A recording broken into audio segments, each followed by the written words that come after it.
start drinking. I'm going to do that too. Beer and Psalms, right into the mic. Nice. Oh, yeah, we need those empty glasses. Who made heaven? Are you going to give that to the pastor? I'm sorry.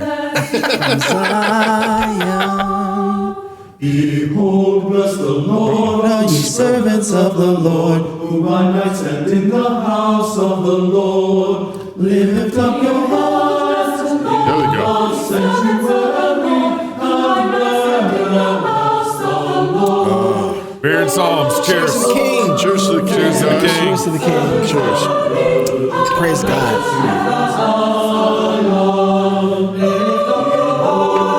Beautiful. Hey, y'all. Welcome to Cross Politics. It is Beer and Psalms Wednesday. Thank you for joining us. Millions of people, millions, I think it's something like 40 or 50 million, are about to write a thank you letter to the American people for forgiving them of their students' debt. We had a meeting about Their that. student loan debt, okay? You signed off on this? And I just want to say thank you, hardworking Americans who didn't go to college. Can you believe our Fight Laugh Feast conference is only 6 weeks away? Pack your wife, pack up your kids, and join us in Knoxville, Tennessee, October 6th through the 8th. We pulled no punches on the speakers this year. George Gilder, Jared Megan Basham, Longshore, Pastor Jason Doug Wilson. White. Did you want to read? Let him finish. You want to read the ad? All right, I was getting excited. Dr. Ben Merkel, and of course, everyone's favorite cross-politics. Who wrote this? And I'll be there as well. And that's not even mentioning all our fantastic vendors. Come meet friends, drink beer, sing psalms, argue over who's responsible for transgenderism, which is only a distraction for us to baptize your kids. Finally, keep in mind that you can get a club member discount, That's $100 off by joining the club at fightlaughfeast.com and sign up for a membership and then register for the conference to save some more of your hard-earned cash. Don't forget, also, there's a pre-conference business conference thing. Is there still open? You can sign up. There's still room for it. We got Making one I business- can't announce. I mean, pretty much said he's coming, but I can't quite announce it Making yet. But business Andrew Crouch says make business makers in how to run and start a business in a woke culture. Yeah. Hey, isn't Joe? huge. Isn't Rigney supposed to be on here today? Didn't that Hey, Joe Rigney, well, sorry, he couldn't come on today. He's trying to come on in the next couple of weeks, but Cool. we're going to talk about couple weeks. Yeah. What I is got he to doing? get on a schedule. I don't know. What does that mean? He's a president He's of a college. president and a pastor. And a pastor. Give him a break. Yeah, Also, the live show on Saturday, don't forget, we're excited to have Megan. Jason Whitlock Yes. and Megan Basham talking lies, damn lies, and journalism. Right? Oh, Yep, man. that's correct. Okay. There you go. 87% of journalists are liberals. That's all you got to say. Okay. It's all So lies. we can't wait to Yeah. see you at the Fight Laugh Feast conference in Knoxville, October 6th through the 8th, FLFnetwork.com. Sign up today. So Joe's administration's been talking about this for pretty much since he got in office, about That's student loan debt forgiveness. Yeah. Okay. There's about $2 trillion, a little less than $2 trillion of student loan debt right now among all college students. And so he had Wait. Tell me, you $2 said trillion. $2 trillion amongst all college students. That's not just federal students. There's a difference between the right. No, that's all college. That's all college students. Okay. That'd be private universities, Okay. 4-year, nursing schools, lawyer degree, all that stuff. guys, our producers- PhDs. But he's talking about federal loans. Federal loans. Federal That's loans. correct. Oh, yes. Federal loans given to students. Yeah, but I want to see what the federal. Hang on, I'll get there. Okay. So Gabe knows. Biden's press conference was on this issue today. Here we go. An entire generation is now saddled with unsustainable debt in exchange for an attempt, at least, at a college degree. The burden is so heavy that even if you graduate, you may not have access to the middle-class life that the college degree once provided. Many people can't qualify for a mortgage to buy a home because of the debt they continue to carry. They carry it's too high. They can't come up with the down payment anyway.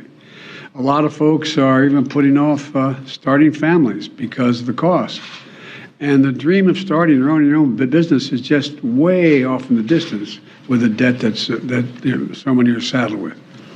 Many of you had to leave school because of financial strain was much too high. About a third of the borrowers have debt but no degree, and worst of both worlds, debt and no degree. The burden is especially heavy on Black and Hispanic borrowers who on average have less family wealth to pay for it. They don't own their homes to borrow against to be able to pay for college. Don't use us as a way to A couple things here. First of all, where's the biggest problem with debt in our society right now? Oh, go ahead, Toby. Let's see if you get the right answer. Federal government. There you go. What is our national debt right now? 27. Give me the slide. Give me the slide. Come on, Haley. Oh my gracious! I can't say $30 trillion. I was at so 27. our current national debt's $30 trillion, and then for every person, I was like, I teeter up. I was actually scared for our monitors. Like, you gotta pay for those. Beautiful. $90,000 for every living person in the United States, right. $230,000 for every household in the United States. The reason why it's important to point out household is because they're the tax-paying citizens, right? So if you divide this by every person in the United States, well, not all those are actually burdening the cost of that student debt. So when we say household, are we including kids in that household? Yeah.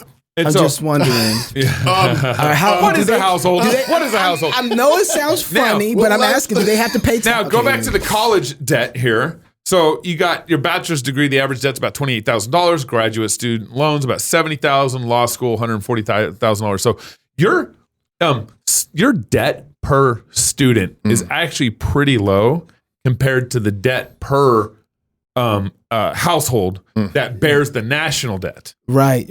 And this is the real problem is, why isn't Biden dealing with our national debt? Sure. He's what do you call it?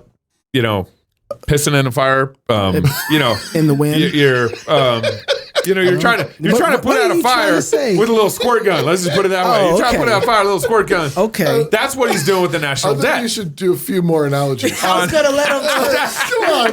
Come on. I pulled back. So, did I have one more slide here, Haley, that we're going to show? Okay. All right, let's go to the next video here. On top of the 5%, in the top 5% of incomes, by the way, will benefit from this action period. In fact, about 90% of the eligible beneficiaries make under $75,000 as family. Here's what that means. If you make under $125,000, you get $10,000 knocked off your student debt. If you make under $125,000 a year and you received a Pell Grant, you'll get an additional $10,000 knocked off that total, for a total of $20,000 relief. 95% of the borrowers can benefit from these actions. That's 43 million people. Of the 43 million, over 60% are Pell Grant recipients. That's 27 million people who will get $20,000 in debt relief. Nearly 45% can have their student debt fully canceled. That's 20 million people who can start getting on with their lives. All this means people can finally crawl out from under that mountain of debt. Nope. To get on top of their rent and their utilities. To finally think about buying a home or starting a family or starting a business. And by the way, when this happens, the whole economy is better off. So $30 trillion in national debt. Yeah. Right? Student loan is like 1.7 trillion. Let's just round it up to 2 trillion. Okay. That's 6% of the problem. Right? You take 30, it's actually less than 6%. It's like 5% of the problem. Yeah. And that's what Joe's trying to target. And is this actually adding to the problem? It'll add to the problem because it'll add to inflation, because you're just basically forgiving money that's not active in the economy, that's not productive in the economy. Is this considered debt right now, national debt right now? These debts? It'll be interesting to see how they write that off the book, but it'll probably add to the national debt. I know it's going to take $300 billion before it's all said and done. Someone has to pay it off. Yeah, right. You can't the other thing is, our friend Bonson, this is hilarious. Our friend Bonson, go ahead and pull that up, Haley. He tweeted out the obvious here. No student debt forgiveness. $124.99. 10,000 student debt forgiveness. That was a really stupid decision to make that extra $2, folks. $2. And I think he's pointing out something really important. $2. Because he's saying, wait a second, if you strive to actually go and achieve and make a lot of money to bless a lot of people, we're going to punish you for it. Yep. And that's what the you earn $2 more and you lose $10,000. The incentive is put on the wrong place. Socialism always does. Stupid. Socialism is stupid. De-incentivizes. I mean, he's talking about incentivizing hard work. Yeah. but it's actually de-incentivizing. It's actually saying, look, you better be careful. If you make too much, you're not going to get the next handout. This feels like the system is rigged against you because, I was thinking about this. How do you take back your economy? Like really, like if you think about it, like how do you take back your economy? Because start paying for all your own stuff. That's well, okay. And I wasn't going to finish what I was going to say. And thanks for going joining Cross Politics. It's over. That's the. Listen, I know. Wait. Do you want to hear Biden's solution first before we get to this part of the conversation? His solution. Yeah. Listen to Biden's solution. His additional solution for how they're going to still require some form of student payback. So they're going to forgive all this debt. And he went through the calculation. If you're under $75,000 here, you get debt forgiven here. If you're under $125,000 here, you get debt here. Now he's going to talk about moving forward. How are we going to require students to pay back debt? Okay. Third thing, we're fixing the student loan program system itself. We've talked about this at length. This is really important. We're proposing to make what's called an income-driven repayment plan simple and fair. And here's how. No one with an undergraduate loan today or in the future, whether for a community college or a four-year college, will have to pay more than 5% of their discretionary income to repay their loan. That's income after you pay the necessities like housing, food, and the like. You currently pay 10%. We're cutting that in half to 5%. And after you pay your loan for 20 years, your obligation will be fulfilled if it hadn't already been fulfilled, meaning you won't have to pay any more, period. And borrowers whose original balance was less than $12,000, many of whom are community college students, will be done paying just after 10 years. These changes will save more than $1,000 a year on average for the borrower. It's a game changer. Here's how dumb this is. Whenever a politician says simple and easy. Yeah. Well, first of all, he says we're going to fix the student loan program itself. Right. Who started it?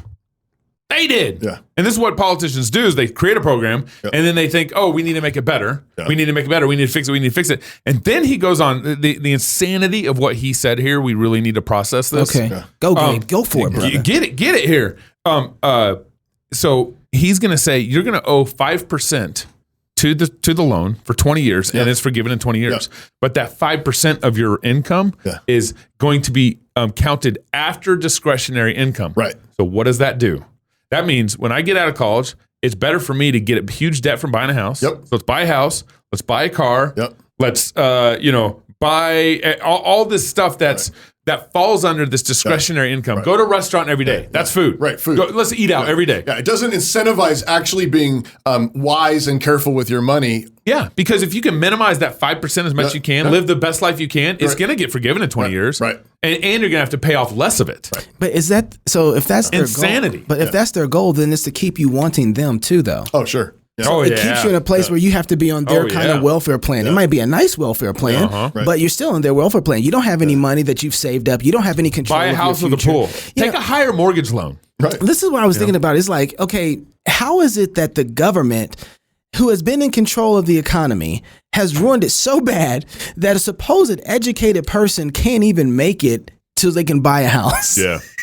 How do you? That's why I be like, you have to get this back. It's like Reagan, the scariest words in the English language are, I'm here from the government. I'm here to help you. And I'm trying, I just don't understand how we've let that happen. Other thing, go ahead, Pastor. I just want to add to that. Yeah.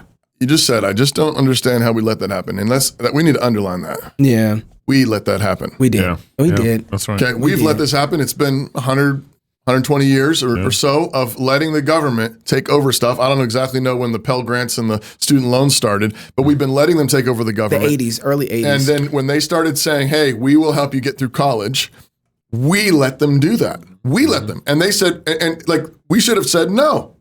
And the thing is, it's our responsibility. Yeah, and the thing is technically speaking, since we let them open these loans, they are free to cancel them. Right. No, that's exactly right. We let them do this. Right. It's stupid. Yeah. It's foolish. It's suicide. Yep. But we let them do this, and now they can cancel these debts. Yep. The other thing to keep in mind, all these the high cost of universities and colleges too. A great book, Fail You. We interviewed that guy. Remember that? him on the show way back 4 in the years day? ago, yeah. I mean, Charlie Sykes. the amount of bloat at colleges is insane. So since the 70s, colleges have increased over 1,000%. Over 1,000%. Right. The cost of tuition. Yeah. Yep. And what else is increased is the pools on campus. Yep. The lazy river. LSU has a $50 million lazy river. Yeah, I think- Apparently, WSU right across the border here has the largest jacuzzi, I think, on the West Coast. That's just nasty. That's just nasty. I've been in it No! with my family. No! Oh, man. You know, Christmas vacation. I think it was 81 when you start seeing the climb in college prices. It was like 93 when they started doing. And notice. Yeah. No, it Notice. was Department of Education in the 70s where you started seeing No, no, climb. no. The government comes in and says money, free money. That's when you and start what seeing- happens? Prices go up because they're like, hey, look at this. We can just keep getting money, money. And the government's, oh yeah, we got to pay for it. It's got education. It's for the children. But see, that's what I'm going to say. So the part of it is that this is going to flip at some point to where the government starts owning the colleges and they start telling them what their prices are going to be. Yep. Because they already have They all will. the money Yep. that they're Yep. giving Yep. to them anyway. It doesn't stay at the point where we're just going to control the debt. It's going to switch and move over to the fact that we own the colleges or That's we're right. controlling the colleges in the and we're same going to tell way. them what they have to do and what they teach. And so riddle me this. How are they going to work with each student graduate who graduates with $100,000 and is making, let's say, $70,000? Who graduates with $100,000? Yeah, $100,000 in debt. Okay, yeah. And then, let's say, starts off with a job of $100,000. How are they going to work with that student to make sure they're getting their 5% back after that weird calculation of discretionary income? This is a the IRS. Oh, bro, don't even. Yeah, 78,000 agents. 87. 87. 87. It's like it's worse than I thought. You know, This is why New St. Andrews College That's right. takes not one federal cent penny from the federal government. Yep. Did you guys see Ben Merkel's thing today? No. I'm going to read it to you. I'm just going to read it to you. ooh. In a bold move, New St. Andrews College president Dr. Ben Merkel has announced this morning his decision to subtract 10 pounds off the total weight of all Americans making less than $200,000 annually. The decision comes after a good bit of back and forthing amongst college staff and advisors, many of whom pushed for forgiveness of up to 50 pounds. Other popular alternatives include a plan to forgive 10 years of age for all Americans aged 40 or older, an initiative to subtract 20 degrees from the temperatures of summer in Texas or Arizona, or even a proposal to add 3 inches of height to all men hired by the IRS over the next 18 months. One particularly ambitious initiative would have required the owners of electric cars be referred to as, quote, devastatingly handsome. Dr. Merkel balked at this and would only go so far as scrumptious. Unfortunately, this concession failed to close the deal. Whilst objections were voiced that the rank of small college president has no authority over the bulk of objective reality, and that the forgiveness of 23 billion tons of American poundage is far outside his authority, Dr. Merkel answered with cool reason, saying, "Pshaw, watch me." Ever forward-looking, Dr. Merkel is planning to declare next that chocolate milk will always be free, that all the radar guns of the Idaho Highway Patrol may only be pointed at the moon, and that he has permanent dibs on shotgun, regardless of who claims they already called it. Meanwhile, students at NSA continue to pay their own bills. facts. You want to tell us about Bobo Construction now, too? Oh, sure, I can. Stop sending your hard-earned money to companies that hate you. It's time to build a Christian economy. Bobo Construction, Inc. is literally doing just that. This is how you take back That's right. the economy. That's Just right. you build your own stuff, you do your own stuff, keep your own money. For all of your construction needs, partner with Bobo Construction, Inc. today for any project in California, Nevada, Washington, or Idaho. Contact Austin Bobo at Bobo, that's ABOBO, at boboconstructioninc.com or visit the website at boboconstructioninc.com. Louisville detective pled guilty in the case regarding that's related to Breonna Taylor's killing. Yes. So I woke up this morning to that headline from the Wall Street Journal. Okay. And I was blown away to see, like, okay, I haven't heard much about this case. What's going on? Well, the detective Kelly Goodlett is one of the 4 former Louisville Metro Police Department officers charged by the Justice Department earlier this month in the connection with the 2020 raid on Miss Taylor's apartment to execute a search warrant. By pleading guilty to one count of conspiracy in a federal court in Louisville on Tuesday, she became the first person convicted as a result of the federal state investigation. In her plea agreement, Miss Goodlet, Miss Goodlet, 35. She's playing guilty. That's usually what you got going on. Right. She, who's 35 years old, admitted that she worked with another detective, Joshua James, to present false information to a judge to obtain a search warrant for which they lacked proper cause. Into Mar-a-Lago? Miss James wrote in the affidavit that Mr. James, wrote in an affidavit that he had verified with a postal inspector that a target of a drug investigation was receiving packages. That was the whole thing, right? At Mrs. Taylor's home, and allegations that Miss Goodlet said she and Mr. James knew were false. Okay. Interesting. So, I do want to say that this is coming from the Department of Justice, who right now is doing a kangaroo trial in Michigan, who right now about the Governor Whitmer, who has lost multiple cases for that, and who also possibly falsified warrant information from Mar-a-Lago. Okay. So you're saying you can't trust the fact that she signs an affidavit saying that she actually committed I believe conspiracy? that what they did was signed highly possible. Yeah, no, but I think Gabe's point is they also signed an affidavit to get the search warrant to begin with. To get her. Yeah. So they've done it both. They got to go after her too, and they got to get a search warrant to go after her. I think. But on falsified information? I'm just saying it's nobody's pled guilty to that yet. Yeah. Let's just for the sake of argument, let's just say, she pled guilty. She falsified a document to go in, and they killed Breonna Taylor. I'm happy to say that. Yeah. I'm just skeptical from Department of Justice to FBI all over the place right now. I mean, that's my point. Today, a whistleblower came out with the FBI reporting to Senator Ron Johnson saying that he was told not to investigate the Hunter Biden laptop issue. He said, go slow, walk that out slowly. But here's what's been interesting for me. Well, it's Sam Harris knew that.